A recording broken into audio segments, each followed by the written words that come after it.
عزیزان محترم، ہم اس وقت ایک انتہائی صبر آزما اور آزمائش سے بھرے دور سے گزر رہے ہیں۔ ملک ایسے لمحات سے گزر رہا ہے جس میں ہر طبقے کے لوگ ذہنی الجھن میں مبتلا ہیں۔ ہزاروں سال سے گنگا جمنی تہذیب کے اس آئینہ دار ہندوستان کا دامن اس قدر وسیع رہا ہے کہ ہر مذہب و ملت کو اپنے دامن میں سمیٹے ہوئے ایک ایسا ملک جس کی شناخت تمام مذاہب، تہذیبوں، زبانوں، رنگ و نسل کا مساوی احترام ہے۔ آج اس پر آنچ آئی ہوئی ہے۔ یہ ہندو اور مسلمان کا سوال نہیں، یہ وطن عزیز کی عزت، بقا اور سلامتی کا سوال ہے، بلکہ یہ تمام عقائد، مذاہب، تہذیب و تمدن کا مشترکہ عالمی مرکز اور گہوارہ ہے۔ اس چمن میں سب ایک دوسرے سے کئی مدوں میں بنیادی اختلافات کے باوجود سب ایک اکائی کی طرح صدیوں سے رہتے چلے آ رہے ہیں۔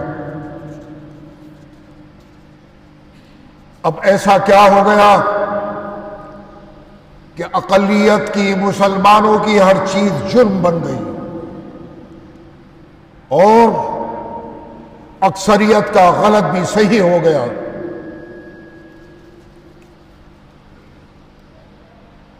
بزرگوں اور نوجوانوں، مسلمانان ہند اس ملک کی تنہا سب سے بڑی وحدت ہے، اور تمام دنیا میں کسی ایک ملک میں بھی سب سے زیادہ بڑی آبادی ہے۔ تقسیم ہند کے باوجود بھی نفرت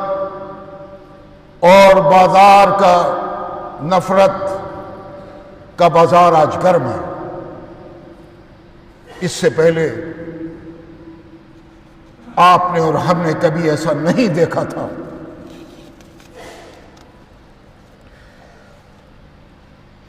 ماضی میں بھیانک فسادات ہوئے، قتل و غارت گری ہوئی، نماز پڑھتے ہوئے نہتی مسلمانوں پر گولیاں چلائی گئیں، لا تعداد مسلمانوں کو زندہ زمین میں دفن کر کے اس پر ٹریکٹر چلا کر گوبھی اگا دی گئی۔ آپ کو یاد ہوگا میرٹھ میں ٹرک میں بھر کر مسلمانوں کو ندی کے کنارے لے جایا گیا اور ان کے سینوں پر گولیاں مار کر ان کو ندیوں میں بہا دیا گیا۔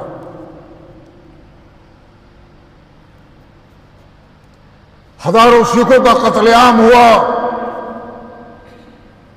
لاکھوں معصوم جانیں تقسیم وطن کی ذمہ دار ہوئیں، مگر اس وقت بھی نفرت کا زہر ملک میں نہیں پھیلا۔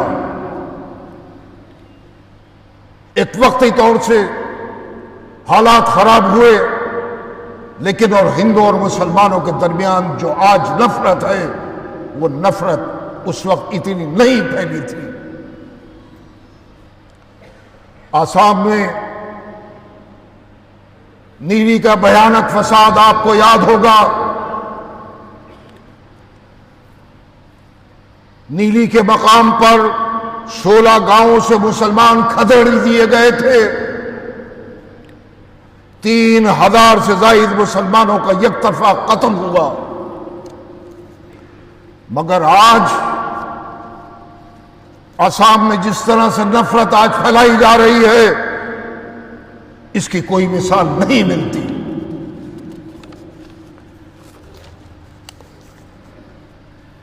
مسلمانوں کو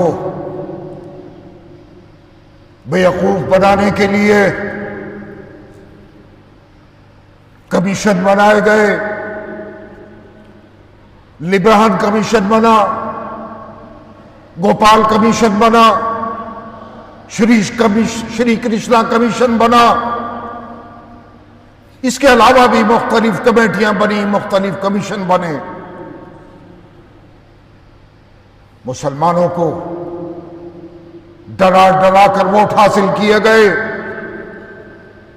اقتدار حاصل کیا، لیکن ناانصافی، محرومی اس ملک میں مسلمانوں کے مقدر بنا دیے گئے. آزادی کے بعد وہ تمام تحفظات جو اس ملک میں مسلمانوں کو ملنا چاہیے تھے وہ نہیں ملے. ان تحفظات سے ایک سازش کے تحت مسلمانوں کو اس ملک میں محروم رکھا گیا. اس ملک کے مسلمانوں کا ہمارا کیا گناہ ہے کہ مسجدوں کی دیواروں پر چڑھ کر اشتعال انگیز نعرے لگائے جاتے ہیں، مسلمانوں کی داڑھیوں کو نوچا جاتا ہے.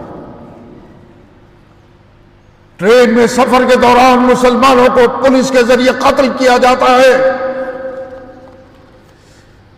قرآن کریم کی بے حرمتی کی جاتی ہے، توہین رسالت ہو رہا ہے. وقف ترمیمی بل کے ذریعے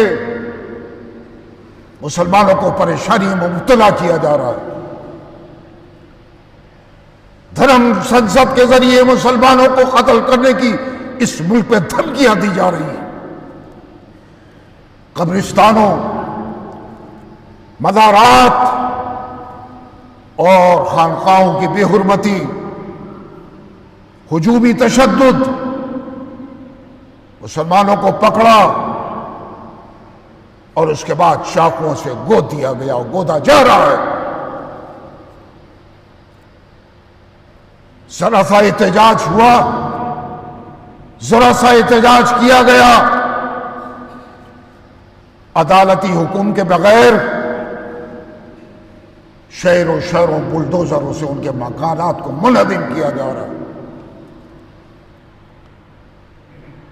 برسر اقتدار جماعت کا مسلم نمائندگی سے مکمل خالی رہنا یہ بھی ستم ظریفی،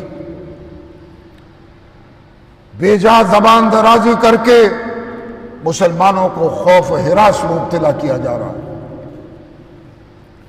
اتنا ہی نہیں بلکہ بنگال میں اگر ایک ہندو بیٹی کا ریپ ہوتا ہے تو پورا ملک سڑکوں پر آ جاتا ہے، آوازیں اٹھتی ہیں. اور وہی ظلم جب اتراکھنڈ میں ایک مسلم بیٹی پر ہو تو ہر سو خاموشی چھا جاتی ہے.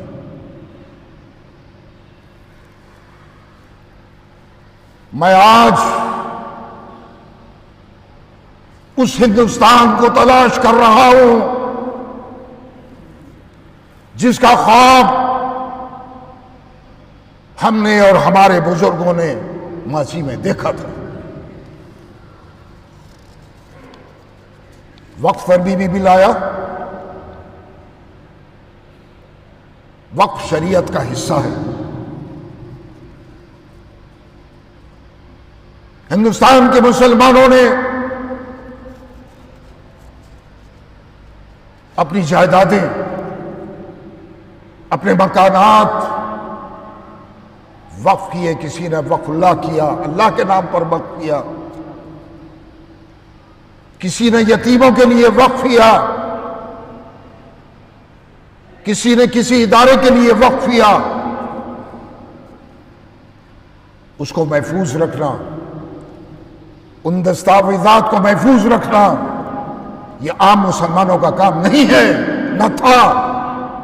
یہ کام اوقاف کا تھا، وقف کا تھا کہ ان تمام دستاویزات کو محفوظ رکھتے اور ان جائیدادوں کو محفوظ رکھتے جو ہندوستان کے مسلمانوں نے اس ملک میں وقف کی اور وقف کے سپرد کی۔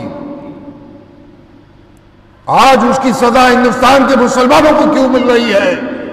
وقف ترمیمی بل لا کر مختلف ریاستوں میں، مختلف اسٹیٹ میں جو اوقاف ہیں وہ مسلمانوں نے نہیں بنائے، وہ اسٹیٹ گورنمنٹس نے بنائے۔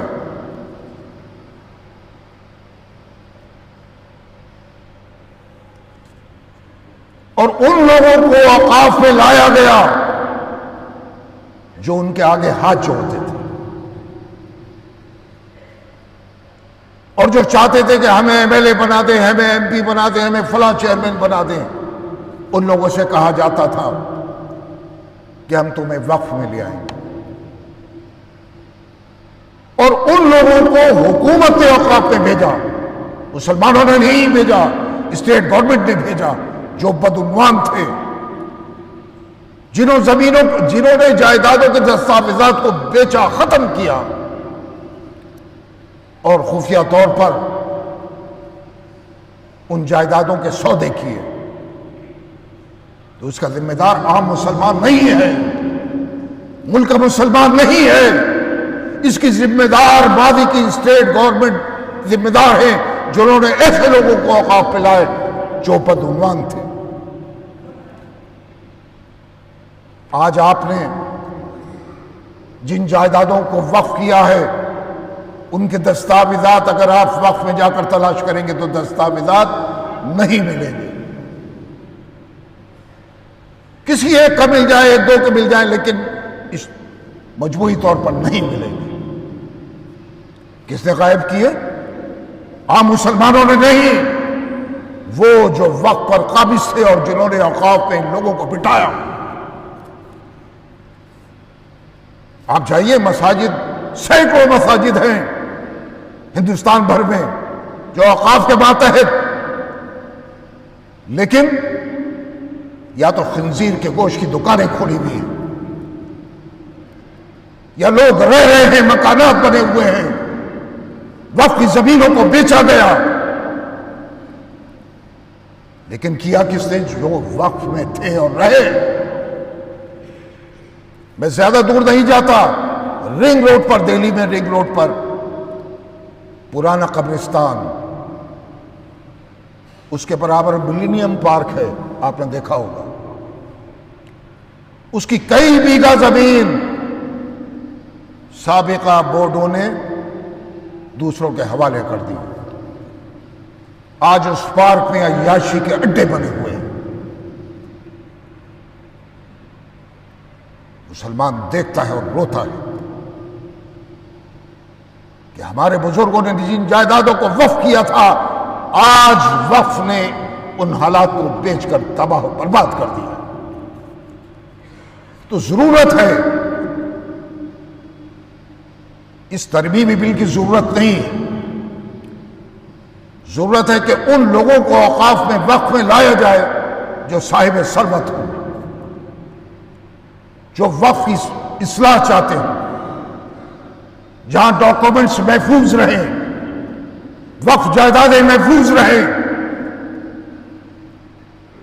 لیکن یکسر بورڈ میں ایسی تبدیلیاں پیدا کر دینا جس سے مسلمانوں میں غم و غصہ پیدا ہو، تشویش ہو، یہ مناسب نہیں۔ بورڈ بنائیے، اچھے لوگوں کو لے کر آئیے۔ میں ایک واقعہ آپ کو بتاؤں، امتیاز احمد خان آئی اے ایس تھے اور پرائم منسٹر ہاؤس میں جوائنٹ سیکرٹری ہوا کرتے تھے، وہ دہلی وقف بورڈ کے چیئرمین بھی تھے، 7 سال بورڈ کے چیئرمین رہے۔ انہوں نے مجھ سے بیچ بیچ میں کہا کہ میں بورڈ میں نہیں رہنا چاہتا، میں خود بدنام ہو جاؤں گا، میں چاہتا ہوں کسی اور کے سپرد ہو۔ میں ان کو روکتا تھا کہ آپ کے بعد تو بالکل تباہ ہو جائے گا دہلی وقف بورڈ. کچھ سال تک روکے رہا. 7 سال جب ہو گئے انہوں نے کہا کہ اب میں نہیں رکوں گا, اب کوئی گنجائش نہیں ہے, مجھ کو چلانے نہیں دیا جاتا, دستاویزات غائب ہیں, زمینوں کو بیچا جا رہا ہے, میں اب اس سے سبکدوش ہو رہا ہوں. آخرکار وہ الگ ہو گیا. ایک IAS آفیسر جس کے سینے میں درد تھا کہ میں اوقاف میں کچھ کر کے جاؤں, وہ نہیں کر پایا. تو حکومت کو چاہیے کہ ایسے لوگوں کو اوقاف میں لے کر آئے جو اس کا بھلا چاہتے ہیں, جو اس کو سنوار سکیں, جو اس کو چلا سکیں, بدعنوانی سے بچا سکیں, دستاویزات بچ سکیں. ایسا بورڈ حکومت کو بنانا چاہیے, نہ کہ ایسا بل کہ جو مسلمانوں کے اوپر تھوپا جائے. اس کو مسلمان, میں سمجھتا ہوں, برداشت نہیں کرے گا. عزیزان محترم, میں نے ان تمام حالات کا ذکر پورے ملک اور مہذب معاشرے کو دعوت فکر دینے کے لیے کیا. میری تشویش کا پس منظر ہندو مسلم تقسیم یا تعصب نہیں ہے. مجھے اپنا ملک آج اندھیروں کی طرف جاتے ہوئے دکھائی دے رہا ہے. ان حالات میں میں یہ سمجھتا ہوں کہ میرا یہ قومی اور مذہبی فریضہ تھا کہ میں اپنی اس روایتی ذمہ داری کو نبھاؤں جو اس جامع مسجد کی روشن تاریخ ہے. آج مجھے کسی کو بے جا نفرت میں مبتلا کرنا مقصود نہیں ہے, بلکہ سب میں ایک احساس ذمہ داری اور احساس احتساب کرنا مقصود ہے. جذبات کو بھڑکانا قیادت کا کام نہیں ہے. اس کا کام مسائل سے آگاہ کرنا ہے, بر وقت متنبع کرنا ہے, اور مسائل کے حل کی زمین پیدا کرنے میں اپنا کردار ادا کرنا ہے. آخر میں آپ سے مخاطب ہو کر کہنا چاہتا ہوں کہ آزمائش اور امتحان انبیاء کی سنت ہے. جو اس دور میں مستعد رہا تو نصرت اور فتح انشاءاللہ اس کا مقدر بنی. آج حالات یہ ہیں کہ کوئی رو کر دل بہلا رہا ہے اور کوئی ہنس کر اپنا درد چھپا رہا ہے. لیکن زندگی تو اپنے ہی طریقے چلا کرتی ہے. اوروں کے سہارے تو جنازے اٹھا کرتے ہیں. آج ہمیں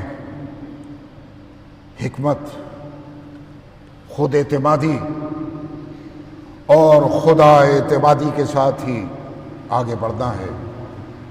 خدا آپ کا حامی و ناصر.